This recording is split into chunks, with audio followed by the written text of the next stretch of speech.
Assalamualaikum warahmatullahi wabarakatuh.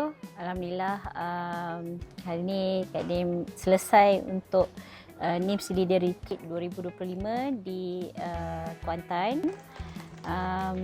Alhamdulillah untuk sesi kali ni Kak Nim rasa banyak yang terbuka minda, banyak yang terlerai di hati, yang untuk kita sebenarnya untuk kebaikan semua orang, untuk kebaikan NIMS, untuk kebaikan tim-tim NIMS, leader-leader NIMS dan juga akan datang nanti.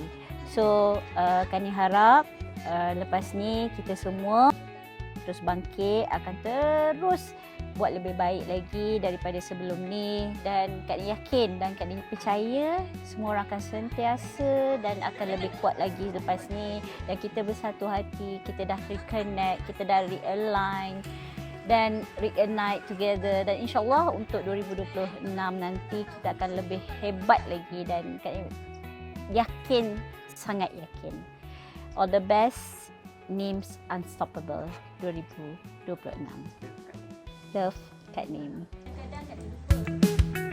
Tulis sebanyak mungkin, rasa syukur kalian.